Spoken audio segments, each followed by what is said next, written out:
qui ont fait le déplacement cet après-midi.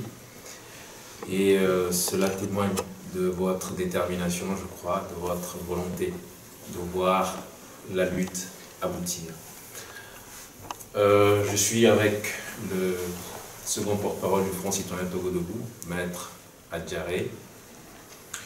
Et d'entrée de jeu, je dirais que le Front citoyen Togo Debout est né en septembre 2017, pratiquement un mois après le début de la crise.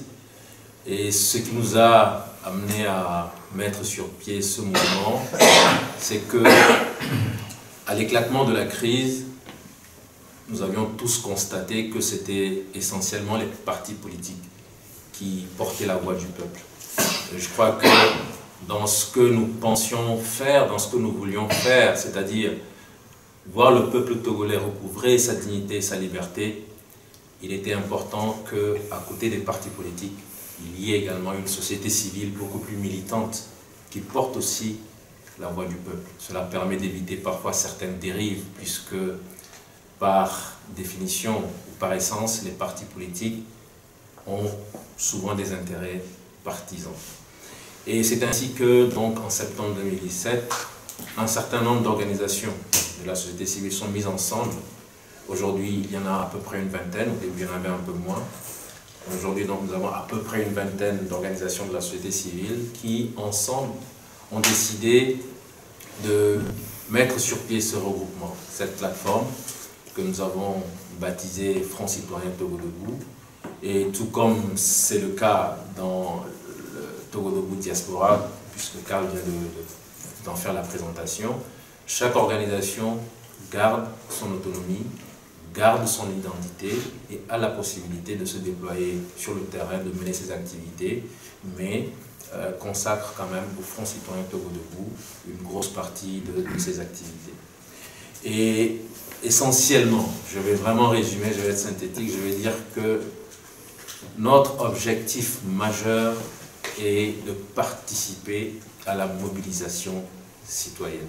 La mobilisation citoyenne, pourquoi? Parce que pour nous, quelle que soit la stratégie qu'il faudra déployer pour gagner la lutte, cette stratégie ne pourra pas se faire si le peuple n'est pas inscrit dans cette stratégie, si le peuple n'adhère pas à cette stratégie, si le peuple ne soutient pas cette stratégie. Si on estime que cela doit se faire dans un cadre démocratique par la voie des urnes, il faut absolument que le peuple épouse la stratégie, participe à l'élection, participe à la protection du scrutin et défende les résultats du scrutin. Si on estime que ce changement doit se faire par une insurrection, je pense qu'il ne faut pas avoir peur des mots. Il faut que le peuple se lève pour faire l'insurrection.